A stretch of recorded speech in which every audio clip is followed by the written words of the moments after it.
Welcome to the Alphalist podcast. I am your host, Toby. Alphalist is a closed community with over 400 CTOs who share their knowledge and experience in a Slack space and at events. With this podcast, we want to give our members and interested parties insights into the thoughts and ideas of top CTOs. If you're interested in becoming a member of the community, please visit alphalist.com to find out more on how to apply. This episode is kindly supported by Fastly, the biggest challenger in the CDN market. Fastly is pushing ahead the technical boundaries and is, from my perspective, the best solution on the market. Fastly is known as one of the key drivers of the Edge Cloud movement. Well-known customers of Fastly are Shopify, the New York Times, Reddit, GitHub, and many, many more. If you want to try it all with first-class support, just go to fastly.com/alphalist. If you are listening to my podcast and especially this episode, you will most likely work with Git in your team. The question is if you make the most out of it. If you find yourself or your team members fiddling around with clumsy commands that are hard to remember, you don't. Imagine you could undo mistakes in Git with a simple keyboard shortcut Command-Z, deal with GitHub pull requests, use interactive rebase via drag and drop, or create repos with a single click. Tower lets you do exactly that and so much more. You and your team can take advantage of Git's powerful feature set and a beautiful interface that will make you more productive every single day. Try Tower today with the free trial at gittower.com and use the promo code CTO for a 50% discount.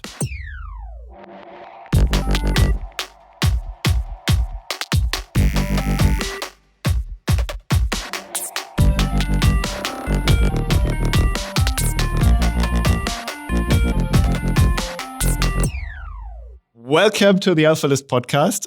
I'm your host, Toby, and I am very excited to welcome Jason Warner, the CTO of the world's biggest developer platform, GitHub today. Besides being the CTO of GitHub, he carries a little secret. He wrote a lot of fitness books in the past, and maybe that's a good starter, Jason.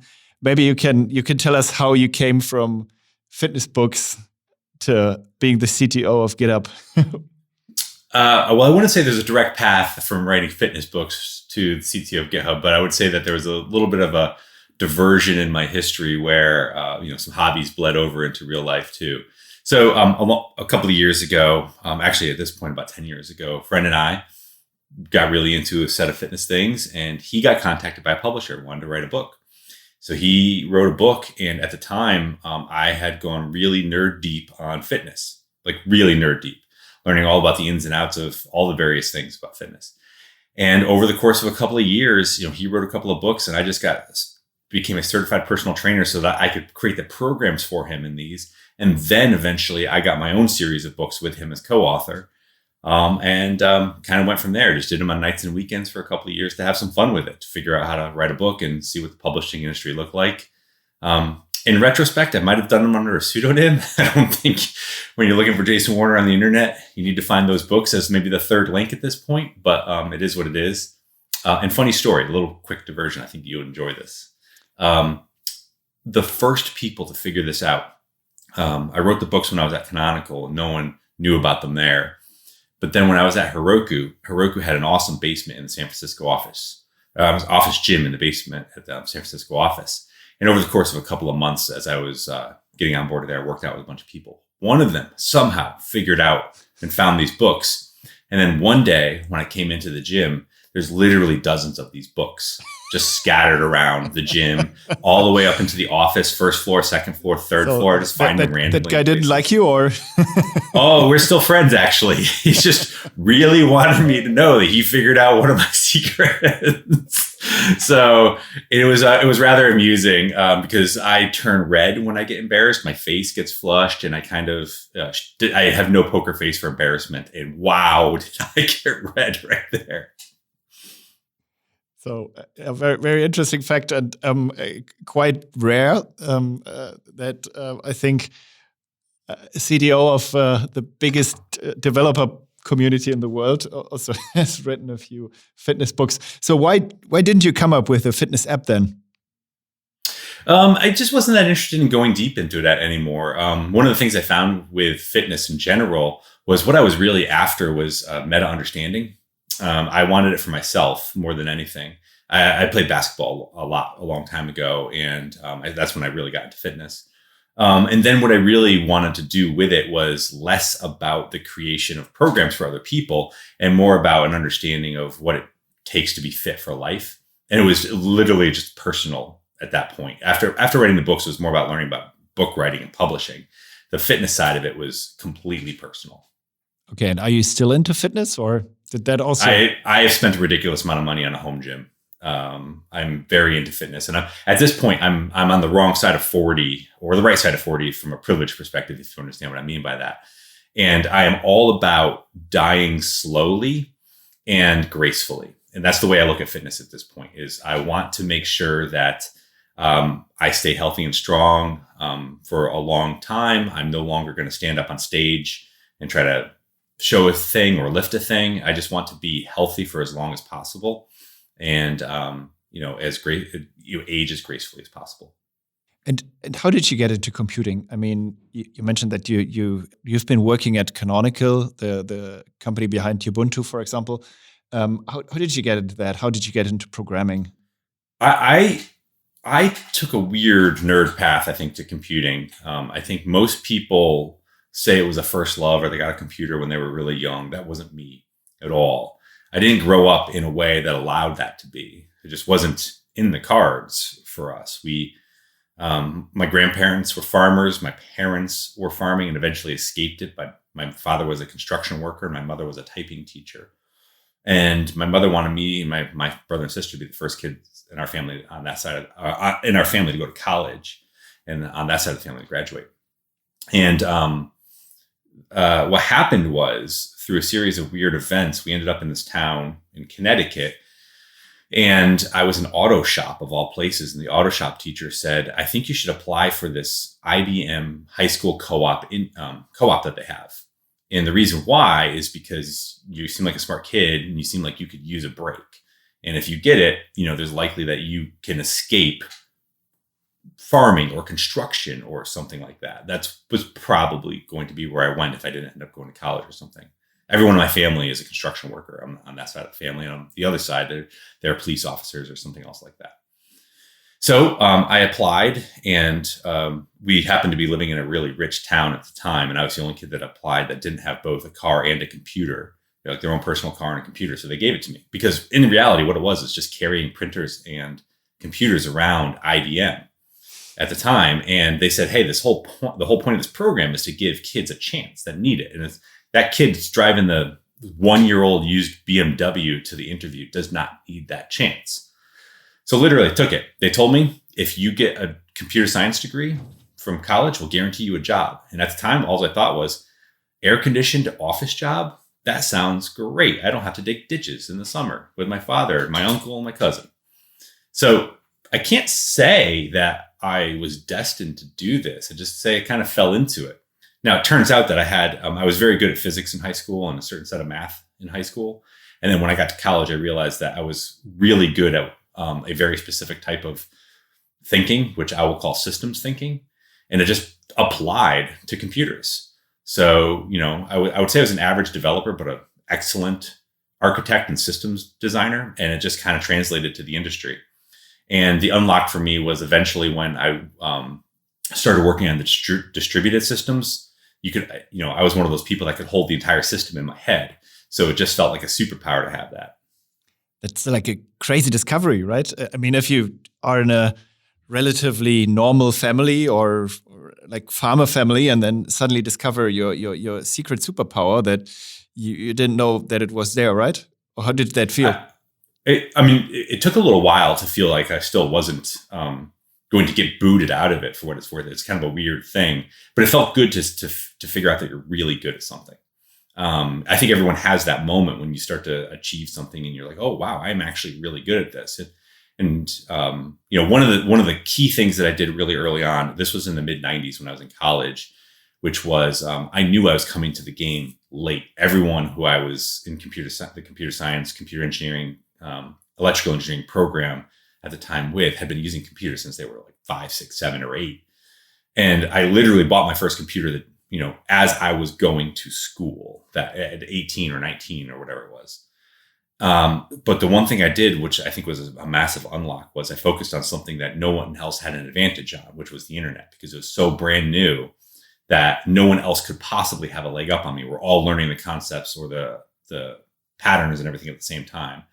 And that was a very good decision because it put us all on equal footing right away. Yes, they had some background, but none of us knew what was happening. So we can all focus on the thing at the same time.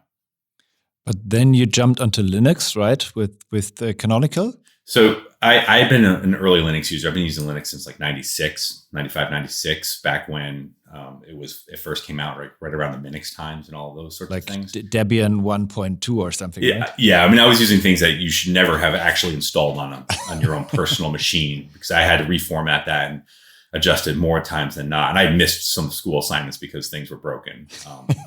And the reason why I did that, though, is, I'm using a third-hand computer at school. I just couldn't afford software. Windows 95 had come out, and literally, even whatever it was, like $50 was too much for me. So I was just looking for whatever was free at the time. And because Unix was on the mainframes at school, I understood what Linux was. I said, this is compatible enough. Let me figure this out.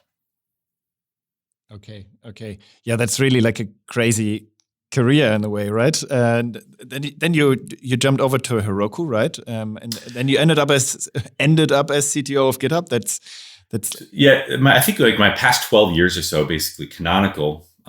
People make Ubuntu Linux. Their main audience is developers. That led me to Heroku, which was still a developer audience platform as a service. And then GitHub. And, I think that in some ways they look like a graduated curve. It's kind of like, yeah, all right, we'll figure out you're working with developers and you're working on an open source thing. Now you're serving them and helping them run their apps. And now you're basically the center of the developer universe with GitHub. And so in some ways it feels like a natural graduation. But more than anything, it was just in some ways just pure happenstance luck. And in other ways, it was a little bit calculated too. It smells as if you're a bit into Ruby, right? I mean, Heroku was kind of Ruby heavy, and at GitHub, as far as I know, it is also written partly in Ruby, right? It is. So I started out life as when I was developing in college, and the first distributed systems were all C. Java then became an enterprise language that I used in the early 2000s. And I tell you, I hated Java. I hated Java. At the time, it was J2EE and EJB 2.0, and that left scars that still have not healed. But at the time, I started to find Python and Ruby was also starting to make waves. And then that Rails beta came out. I think it was like 2005, maybe. That Rails beta came out with the blog post video and all that. And I dove deep into Rails because and the concepts kind of blew my mind at the time. And it really helped me unlock like, hey, there's a better way to do this. There's an interesting way. And that stuck. I mean, I've been using Python and Ruby on and off for the last 15, 16 years. But yes, I'm deep into the Ruby Rails ecosystem and Python and with Python as well, but also that Heroku is all Rails and Ruby, and then GitHub was all Rails and Ruby. And obviously both of them have other languages at play as well. Yeah, I think I remember that time. It was really crazy when you had that feeling that it's kind of a revolution going on there, right? With DHH announcing everything in videos, and there was that nice website for web framework. It was totally unusual, right? I literally tweeted this yesterday, and I don't know when people will hear this, but March 8th, I tweeted this. I said that I don't think it's a hot take, but I think Rails and Heroku had advanced web tech more than anything else in the industry in the last 20 years. I think Rails, from a conceptual standpoint, influenced more languages and frameworks than anything in my lifetime that I've seen, and Heroku the same from a DX operations app perspective, 12-factor, all that sort of stuff.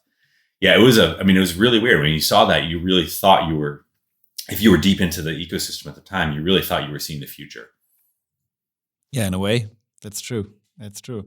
And it's still not really over, right? I mean, it still feels kind of good writing Rails. It's still it got a bit boring because like the ecosystem cooled down a bit. But if you look at other languages, I don't know what you use these days, or if you still code. I do, and if I actually had to reach for something myself to build my own company, I'd still reach for Rails these days. People would say that it would be a mistake for various reasons, and I'd tell them no. My approach is that it's not the tech that's the most important bit when you're building a business. It's other things. So you want the tech to be boring so you can go faster in other ways. So I would literally pick Rails, Heroku, and GitHub, and I would not choose anything else until I hit such massive success from a product perspective that I was forced to do something different. Yeah. Would you use single page web apps or anything, or? Depends on the use case, but I would probably keep everything in Rails and figure out what the front end of it could look like, whether or not I could use some of the new tools that they're doing with the turbo links or any of those sorts of things, or if I had to put something else on top of it. I'm not a big fan of React personally. I just don't like the programming model. I think it's way too heavy as well. So if I was going to do something like an SPA, I'd probably try to find a lightweight version of that. Mm-hmm. So, I mean, even Vue is still kind of similar to React, right? So it is. Vue next would probably be where I'd start looking to start. But I don't have a lot of experience in that area. But I would probably, honestly, I'd probably still just start using jQuery just because it gets the job done. And I know that sounds weird. I'm the CTO at GitHub. I'm like, no, you should be using the most advanced things in the world. I'm like, no. I think there's two types of developers in the world, typically speaking. There's the type of developer that sees that stack trace and says, yes, let's go. And there's a type of developer that sees that stack trace and says, I need to figure this out so I can get back to writing my app. I'm one of those that says, I need to get back to writing my app. Yeah, I know that feeling. So, but coming from Ruby on Rails to GitHub, so I think GitHub was sold for, I don't know, around 8 billion, not million, 8 billion to Microsoft. And you, as like being a Linux fan from the early days, you maybe also remember that there were anti-Linux ads on Linux magazine back then in the 90s. How did this evolve? I mean, how does it feel to work for the what back then was essentially called the devil in a way? I joke about this quite a bit because I was one of those kids in the 90s that would have wrote $, just like everyone else at the time might have, and I had an exceedingly low opinion of Microsoft for a long time. How does Microsoft evolve itself to the point where they become the stewards of open source? That's essentially what they bought with GitHub, is the world's largest open source platform as well, open source developer community platform, and then software development platform. I think that they, one, have to earn that right by showing some work over a decade where they were working in open source more. I think two, they have to, at one point, I do think that they, I forget when, but Satya said he was sorry, essentially. I don't think he said, I'm sorry, but effectively, like, Microsoft was wrong about open source and kind of walked away from it. Some of the past statements, which I think needed to be done. And still people are going to hold grudges against it, because if you think about what Microsoft looks like today versus what its public strategies were in the early 2000s, you would have looked at Microsoft. Microsoft was effectively an alien race come to seek out and destroy every other software company on the planet. That's what it looked like. Now it's supposed to be about ecosystem and building together. And how do you reconcile those two? And I think that's what Satya has been trying to do over the last 7 years since he's been in charge.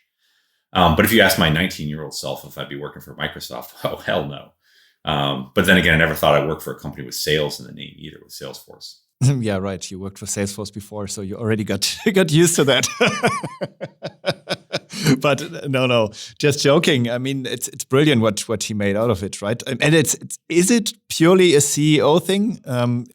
No, I mean, so I have management philosophies in life, and I do think that the CEO influences the organization much more than any other person, any other singular entity. So it's no secret that I'm not a fan of Steve Ballmer. I think that Steve Ballmer was one of the worst CEOs in the history of mega company operations. I just think that he, from a strategy perspective, made classically silly mistakes, compounded them, and then dug in using hubris and other things. I don't need to go into it, but I'm just not a big fan of his. So I think he impacted the organization in a way from a strategy and operations and all that perspective. And Satya is basically a 180 from him.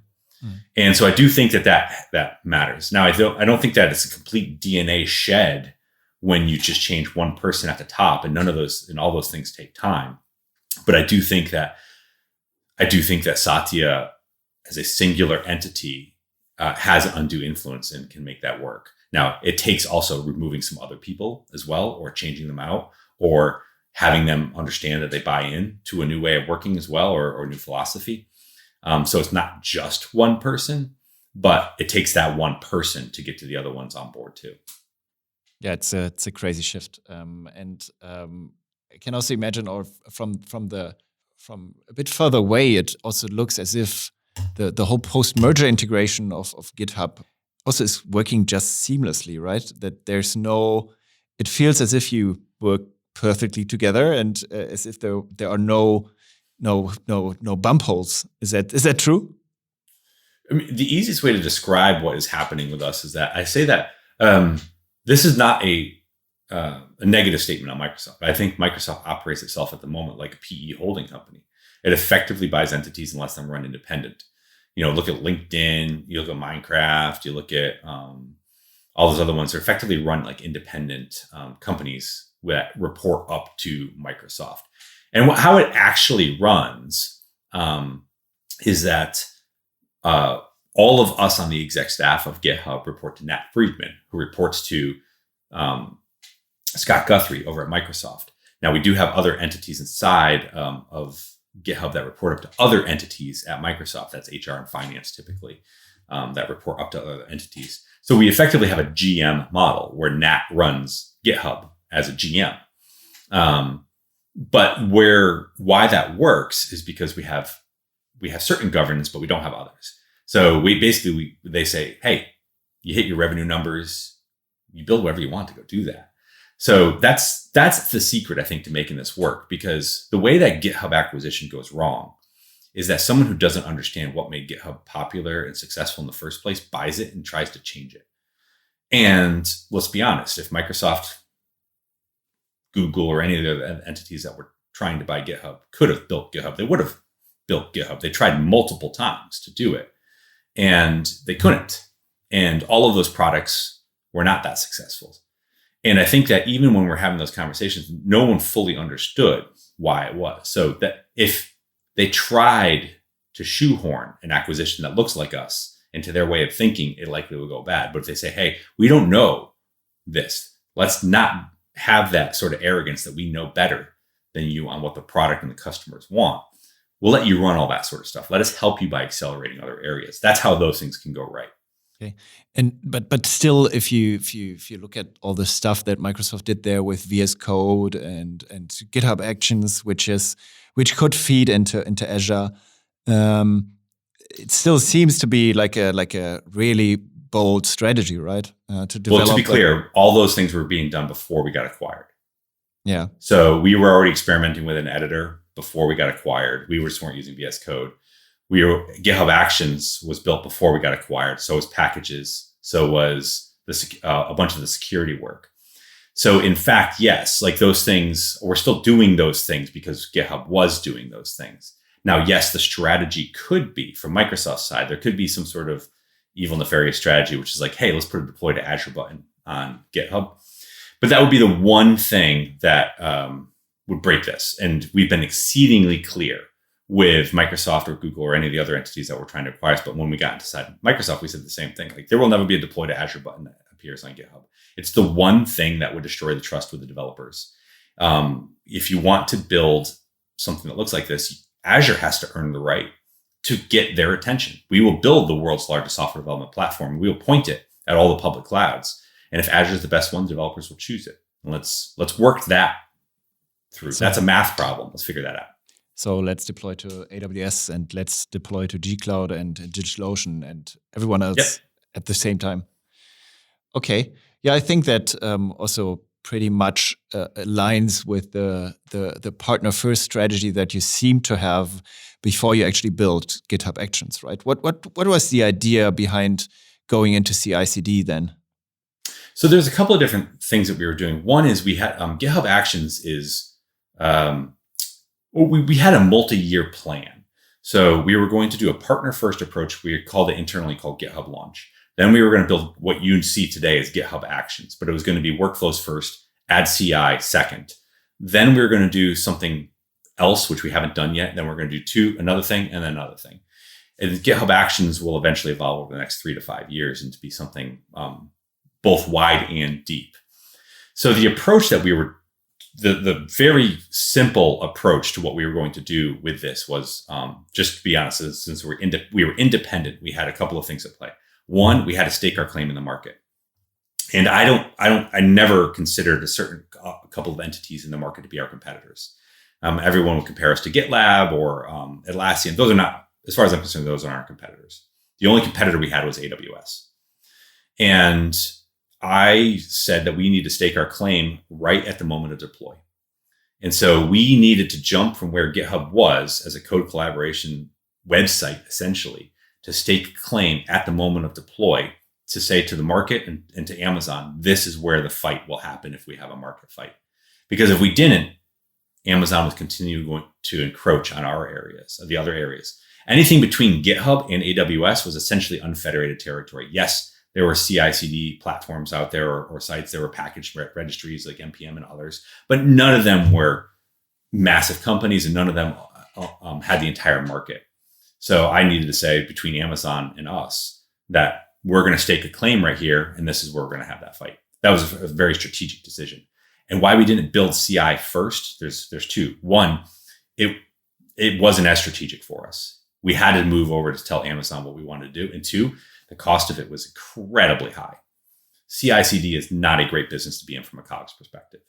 But inside of Microsoft, we can make that work much better. As an independent entity, we would have just been blowing through money. A next step could be to also build the Netlify, to also build the DigitalOcean, and so on and so on. Yep, good. Okay.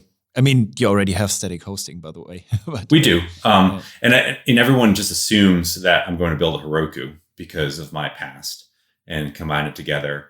Well, I think that at some point we'll have something that looks a lot like a modern version of Netlify, Heroku, DigitalOcean, all those things, but it won't look like the versions of them today, because that's the point. Like, we're not going to build something that exists already. We're going to build something that comes next. So in fact, I think that what we'll build is we will build a platform at some point on the production side of the fence for people to host and run apps and code, but it won't look a lot like, traditional platform as a service, or any of those things that kind of exist today. It will look a little bit different and it'll operate a little bit differently. And it's because we're not trying to build what is today. We're trying to build what developers will need in the future. One of the key things that I think about on a regular basis is that there's only a couple of entities in the world. If you're familiar with dinosaurs effectively are bucketed into these things called 3 epochal phases of multi-100 million year arcs. Well, there's only a couple of entities in the world, if you think about those 3 multi-year, 100 million year arcs as software development phases. If GitHub or Microsoft or Amazon or Google introduces a groundbreaking new piece of software, it can actually advance all of software at once. I don't think of iterating software. I think of advancing the entire craft for every developer in the world at once. So, we could build a Netlify competitor, or we could build static hosting again, do it again. But that's derivative, diminutive thinking. We're going to build something that takes all of the developers from the Cretaceous to the Triassic to the Jurassic. And that's how I look at those things. Okay, so it will be simpler, I hope. Well, I mean, it definitely can't be more well, I guess it could be more complex. We could start orchestrating Kubernetes with Kubernetes or something like that. But yes, it will definitely have to be simpler. If you look at my background too, that's what we do. Anything that's, or what I do in the past and all the people that we brought in, 5 commands need to become 3 commands need to become 2. 4 button clicks need to become 2 button clicks. 1 button click needs to become no button clicks. That's the whole point of what GitHub and Heroku have been for the last, decade and a half. And I think there's pretty much room for a revolution from that perspective, right? If you look at Heroku, then it kind of grew old, right? And still companies are are trying to copy it, right? I mean, DigitalOcean came up with the app platform, and there are others that are trying to build platforms. Then there's Netlify trying to make it a little bit easier, and just going like 10 steps forward. It could really make sense, yeah. Well, interesting. I've said this a couple of times, and I think it's quite interesting to maybe compare them. But I do think Heroku is one of the more interesting tech companies of the past 10, 15 years, in that it was so far out ahead of where the thinking was that people are still trying to copy what it was, or maybe what it is. But also, because it sold so early, we never got to finish it. There was a lot more that we were going to do. Heroku was never supposed to become, or at least when I was there, it was never supposed to finish and stop at platform as a service. It was actually supposed to go all the way. It was, if you think about it from a visual perspective, if you have Heroku all the way at the top as a platform as a service, and then you have IaaS and bare metal and all that sort of stuff at the bottom, most people will put platform as a service directly above IaaS. That is not true. That is not at all what the experience is supposed to be. Heroku as a platform as a service is 5, 6, 7 layers above IaaS. There are many different things that come in there. And if you understand like that layer, think of it as a TCP/IP stack. If you could build those out, Heroku could have been the graduated curve of complexity all the way from simple PaaS all the way down to IaaS. And that would have meant that Heroku, no one graduates off of Heroku. You use Heroku to orchestrate everything in your software development life. And you just happen to run your apps on Heroku to start in some days, and some days you don't. You orchestrate, you send your CloudFormation config out, and you don't care, but you get all the signal back. We could have done a lot, but we never were able to finish it. And do I think that GitHub has a chance to go do that? Yes, I do. And we're taking some of the same thinking, we're bringing it over to GitHub. GitHub Actions is that personified to a degree, but just in a different market position. But will we actually finish it there too? Who knows? Life gets in the way sometimes.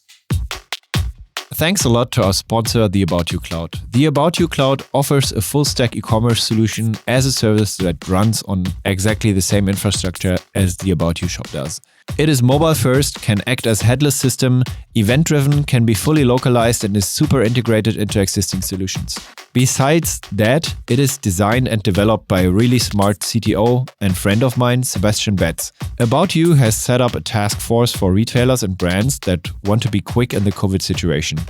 This task force will help you with the launch of your shop, as well as with fulfillment, marketing support, and internationalization. Simply write to hello@aboutyou.com to be supported by this task force. I think it could be as simple as having a preview per request, having a preview per action run, being able to see everything and trace everything for your actions. I would be a fan of that. Yeah, I mean that is a very obvious next step for us to say, like, okay, so how do we take? Think about it this way: at some point, GitHub will know more about your application than anything else in the world. We'll know your test data, we'll know your CI/CD runs, we'll know your workflow config. We'll likely have some keys for your production data. What could we do automatically for you? Well, we could automatically set up these environments based on pull requests. We could automatically run A/B tests. We can automatically even do traffic pattern rollouts for you. Well, at that point, what do we know stuff about what's happening in production for you? You're having error crashes, you're having Sentry log crashes and log files happening. What could we do then? Well, we know what line crashed in production. We know which PR caused it. How do we connect those dots and create something different for you at that point? There's a lot of stuff that GitHub and really no one else could do for you. Now tie this to the open source side of the world. We happen to know all the open source. What is it? I think it's like 97% of all open source in the world now exists on GitHub. Well, we know what vulnerabilities are happening. We know all of those sorts of things. There's certain elements that we can bring to projects and software that no one else at the moment can do. And in that way, we have a responsibility to do those things. Again, we could bring software through each of those epochal phases. We just have to tie all those dots together. Yeah, but it sounds logic that you can really chase down everything to every single line and every single change and every single commit in the source code. I mean, even I think on issue tracking, I'm a fan of really using your simple issue tracking these days because it really ties to your code, right? It's a huge advantage from my perspective. And if you spin that further to your production workloads, then yeah, I think it can be an amazing product. Yeah, there's a lot of different ways in which we could have fun with it. A lot of different ways in which we can instrument certain things to also make certain things automatic. And some of them are going to look maybe simple, and some of them will look like magic. But we won't know which until we build them and have them in the developers' hands. Okay. So you mentioned that like almost all open source projects are on GitHub these days. I think a few years ago, Microsoft committed to also fully migrating to GitHub. Is that true? Yeah, Microsoft wants to run internally on GitHub. Wants to run or does run? I would say wants. I mean, Microsoft has some of the largest code bases in the world.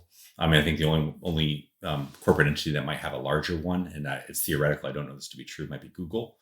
But there's some limits to Git that we've been working on for years that cause some issues with the size of some of the Microsoft repos. So I would say I wouldn't say the majority. I haven't actually done the math on this, but a lot of people inside of Microsoft already run exclusively on GitHub, and the ones that don't want to, and some of them have moved other projects over. But there's one or two that we know that we couldn't even handle at the moment. Okay.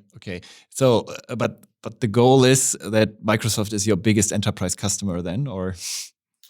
I mean, I want every developer in the world to run on GitHub. I want them to have that from a developer perspective.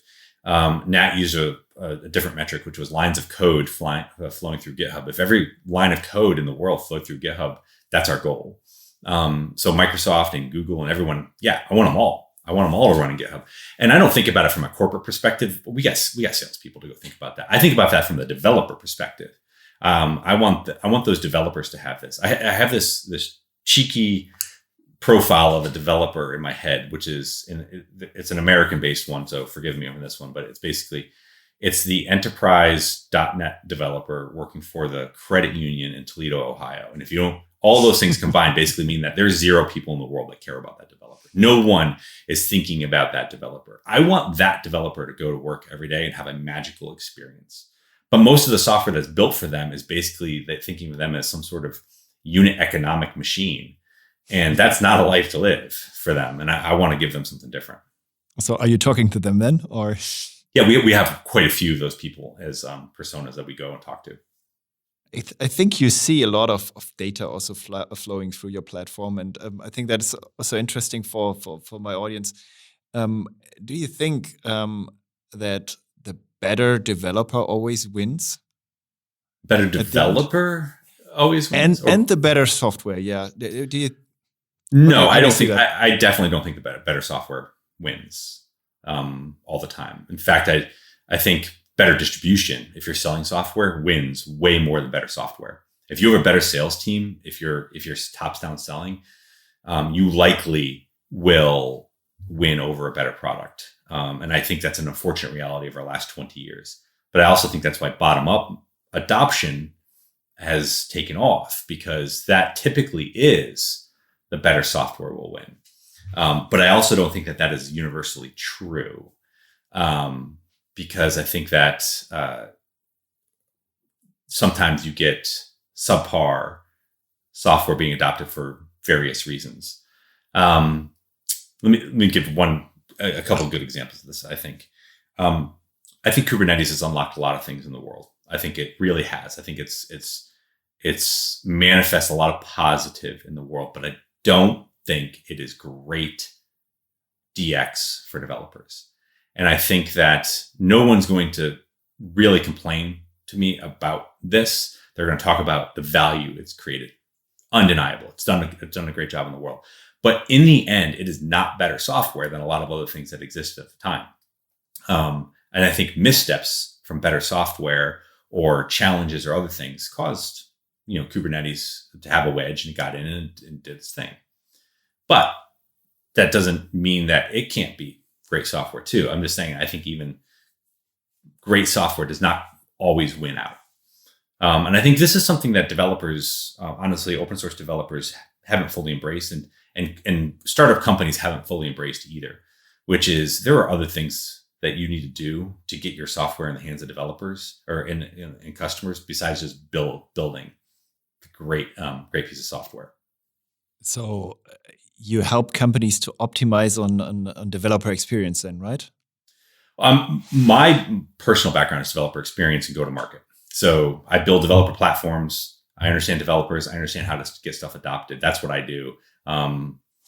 And from a product perspective, obviously, like GitHub and Heroku look a certain way. If you take developers, platforms, and public clouds and smash them together, that's my developer depth. When I'm talking to startup companies quite a bit, I always say that there's two things you have to fully understand. Is that at the end of the day, someone has to want to use your software. They have to have this aha moment about it's going to solve my problem. It's going to get me what I need to do. It's going to make me a better X, Y, or Z, or help me do A, B, and C better.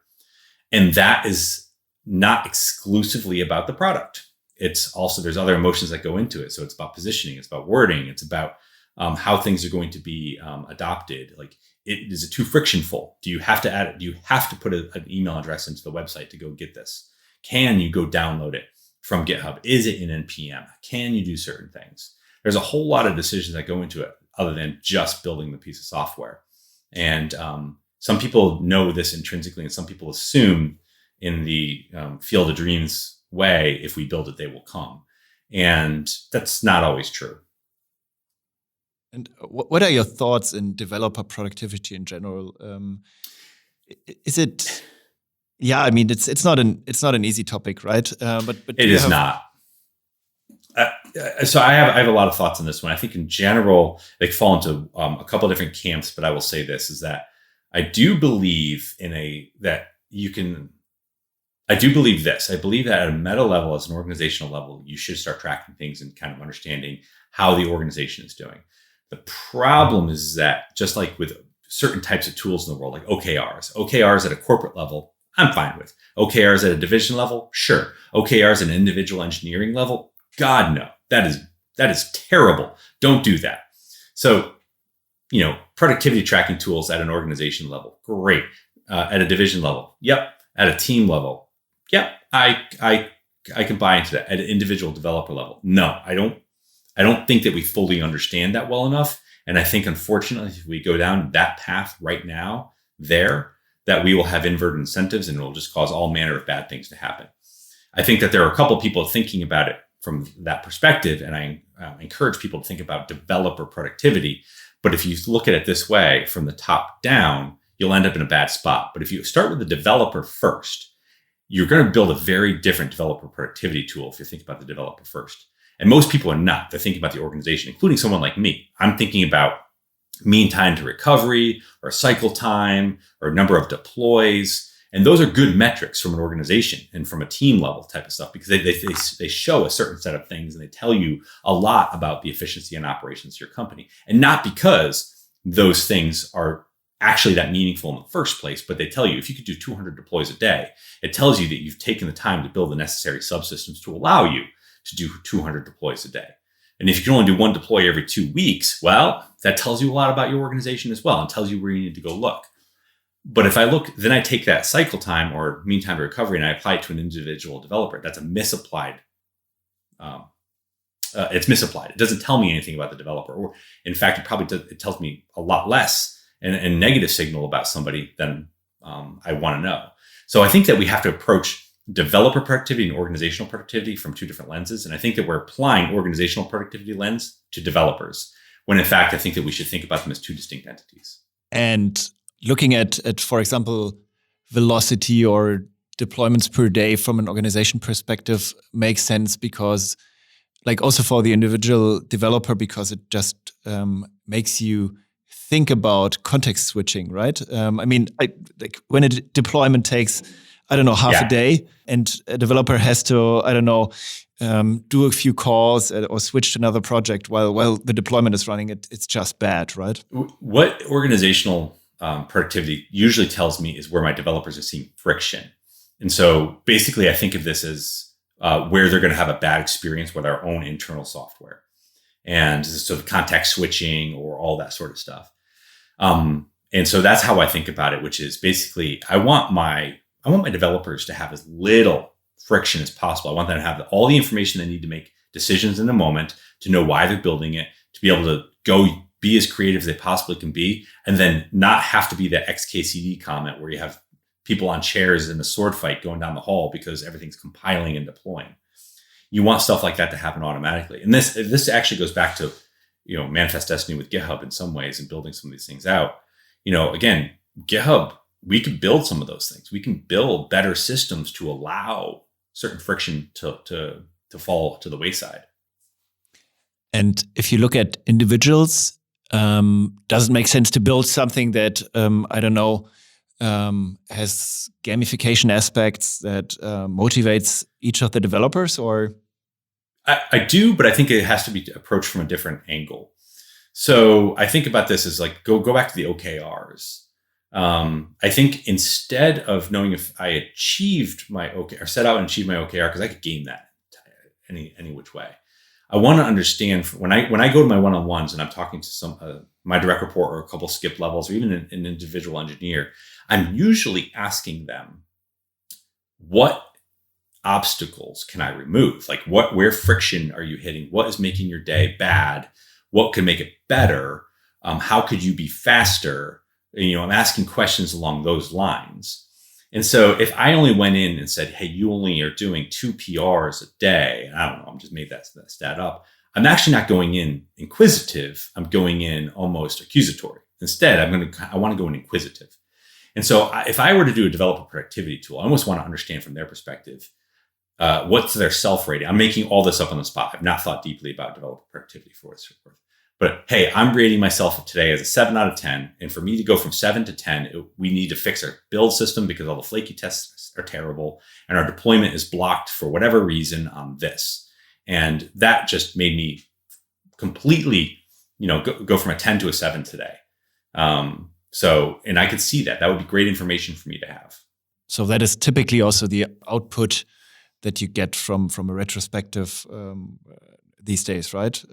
That you have like those things that need to be fixed in an organization and those levels of friction. Yeah. I think what happens though is that most people find value and benefit out of those when organizations are smaller. But I can't go survey 1,000 developers. I can't have 1,000 developers in a retrospective. What I need to see the themes emerge from 1,000 developers. So if I had 1,000 developers that came in and said, our builds are bad, like they take too long, well, the theme just emerged. I could hear it twice in a retrospective and have that same signal go off, but it's also much more intense for me when I have 75 developers over 2 weeks tell me that our builds have completely regressed. So you would rather send them like a structured survey where they can put in everything that adds friction to their day? I think I would, the way that I typically run organizations, I typically have what I will call canaries in the organizations who I have a very good relationship with, and we go back and forth on topics all the time. And I look for signal and themes that emerge from that. But I need to verify those with other signal. And I think that having a survey from all the developers, yes. And so I've run those in the past. I've done survey type things where on a regular basis, people tell me what is causing them angst in the organization, whether it be engineering ladder is not appropriate or, what we're doing for opening an entity in a different country if they had a friend they want to hire or something like that. But I really care about the internal build systems typically. And that you get different information from that. And most people love to complain about the internal build systems. So you can get some really good information from that. Coming from that to autonomy and empowerment. So what do you think is the right level of autonomy in a modern developer organization? I actually give a talk on this for venture-backed companies, which is, I call it building teams that scale. And the concept is all about how to scale from 2 people in a garage with a dog to 5,000 people over time. And, different things break at different scales, which is, we all know that intrinsically, but you just don't know what until you've experienced it a couple of times. Autonomy is one of those topics, which is there's a degree of autonomy you can have as 2 people or 5 people or 10 people that is different than the degree of autonomy you can have at 1,000 people. And that typical difference is that you no longer have certain liberties. Like at one point, if there's 5 developers in the company, one of those 5 developers owns the website as well. One of those 5 developers owns marketing collateral in all likelihood. Maybe it's the CEO or the CTO or something like that. But there's a certain degree of decisions that they just all fully own. And as companies grow, they no longer are able to own those. There's experts or divisions that have that sort of say. But on the day in, day out basis, what I tell, what I like to think about is I break down corporate structures into a couple different things, which is mission, vision, goals, priorities, and tasks. And if you think about this at the corporate level, you need to lay out the mission and vision. That is not something that any random person autonomously can go and just change. Mission and vision are set. That's CEO or executives. You get the idea. Mission, vision, priorities. Now, priorities are some time box thing. Over this time period, we're going to go after these sets of things. Goals. So priorities and goals are where autonomy starts to come in. Usually executives will set up the priorities, and then they trickle down because they have differing effect on the other organizations. So if I say the priority is to go after enterprises in this way over this next 12-month time period, the infrastructure team is going to react to that by saying, we're not set up for X, Y, and Z, and we need to go build that. You can see that level of autonomy comes in. I, as a CTO of an organization, likely do not understand fully what they're about to have to go undertake, and we need to have that conversation. But that's on them to go figure out based on those priorities that translate into goals. And so you can't see this because we're on an audio podcast, but I basically say that organizations are not tops down and they're not bottoms up. Both of those are typically wrong. Your organization needs to look like a diamond from a decision-making perspective. And that diamond is at the top are the executives, or inverted if you want to, and don't care, it's a metaphor. But, a minor set of major decisions are made by executives. They should not make 1,000 decisions a year. They should make 5, 6, a dozen major decisions, company altering or company directional decisions. And an individual developer is, again, from a decision-making autonomy perspective, not making large company changing decisions. They're making a set of decisions. But this middle rung, which is basically engineer to director level, they're making the bulk of all decisions in the company, and they need to be appropriately informed so that mission, vision, priorities, goals, and tasks need to be aligned that way. So it's a very long-winded answer, but what I'm really saying is that you can't say it's a fully autonomous organization or not autonomous. I don't think bottoms up works at all at scale, and I don't think tops down works at all at scale. I think that you have to have a different type of structure and different type of communication strategy. Okay, so Ned didn't define that you should use XML instead of JSON for configuring GitHub Actions, right? No. And in fact, like even when we were doing GitHub Actions, which is, the project that I was closest to for the first 2 years of GitHub, I made 2 to 10 major decisions on that. And the hundreds of thousands of minor decisions were not mine. And I didn't even know about them until some of them showed up. And maybe I questioned 1 or 2 of them, like, that doesn't sit right. Let's explore it. And then, yes, you were right. I was wrong. I just didn't feel what you were feeling at the same time. Or no, you know what? Let's revert this one and go back to something different. Okay, very, very good stuff so far. So, like some concrete takeaways maybe for the CTOs out there. So, what are the 3 hottest takeaways that you would send out or shout out to every fellow CTO out there? So what did recently like totally boost your life? Is there anything? Interesting question. I would say that I had a thread a little while back on Twitter, which I think applies to CTOs, any executive inside organizations in general. But I said literal superpowers in startups are SQL and Excel, and I think both of those are obviously amazing skills. But I think priority setting, concise writing, and storytelling are superpowers that any leader inside organizations should have. And what I mean by that is you should be able to concisely say what you're going to go do. You should be able to tell a story about it, and you should be able to set the priorities.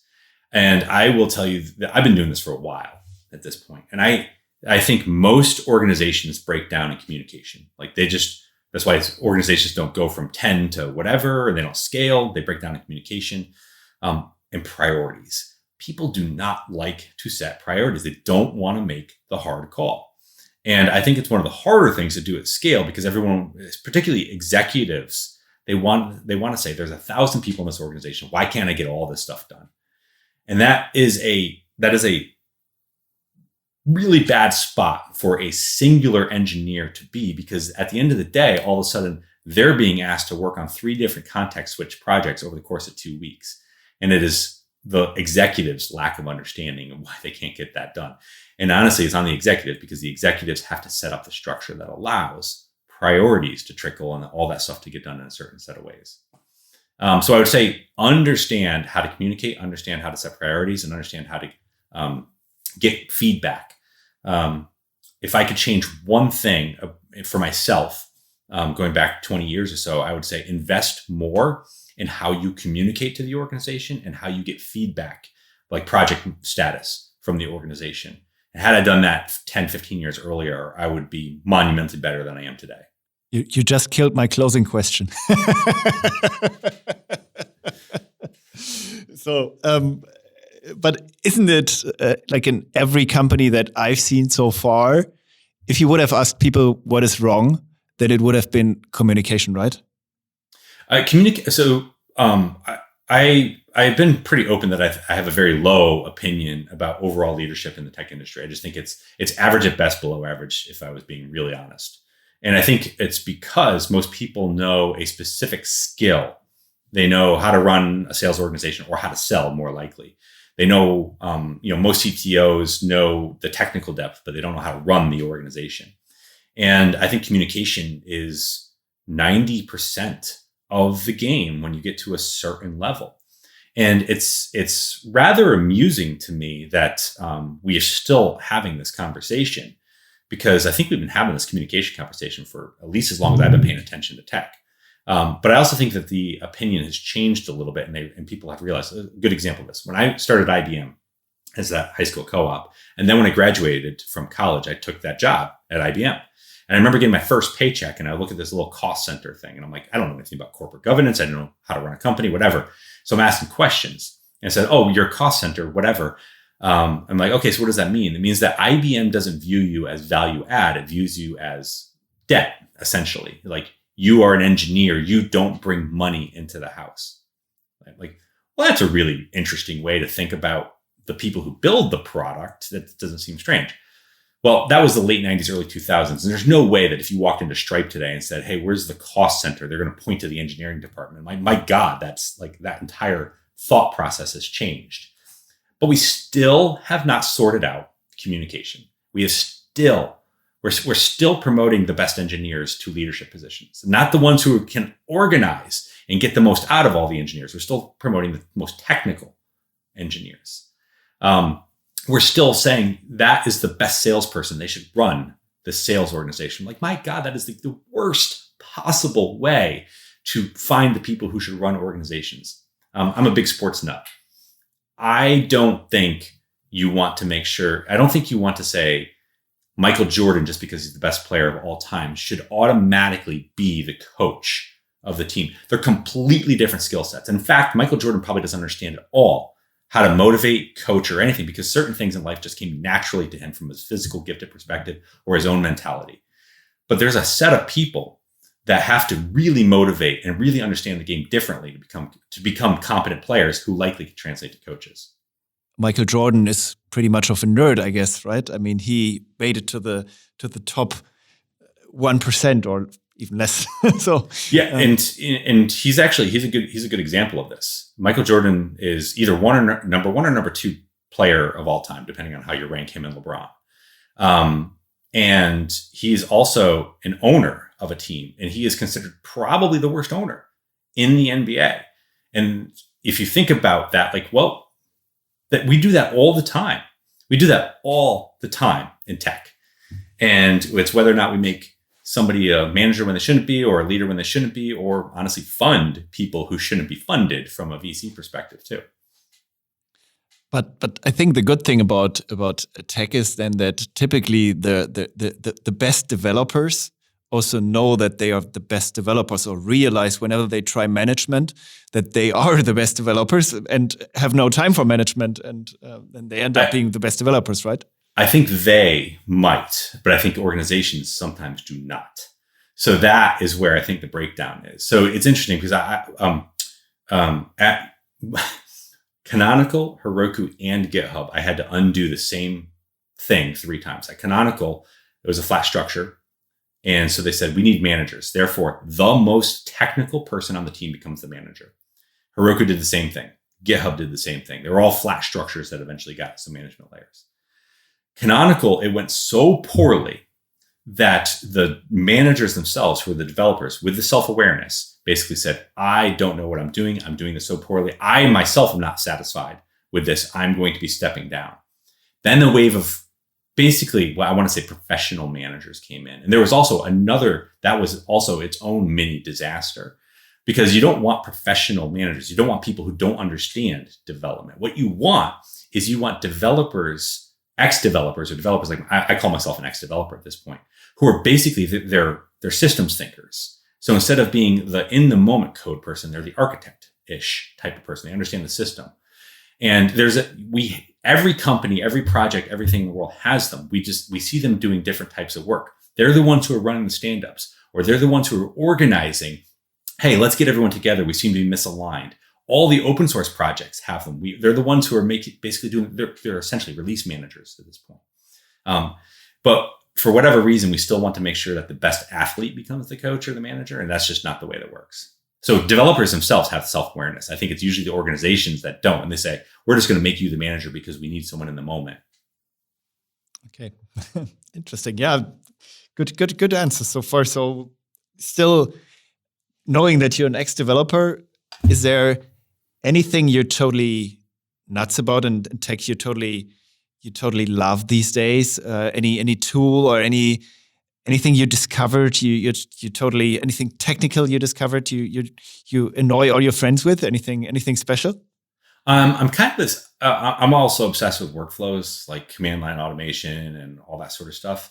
And I am trying to. So I'm on a Mac. I don't use Linux anymore as my daily driver, and I'm trying to figure out how to get back on a Mac to where I had certain automations on Linux.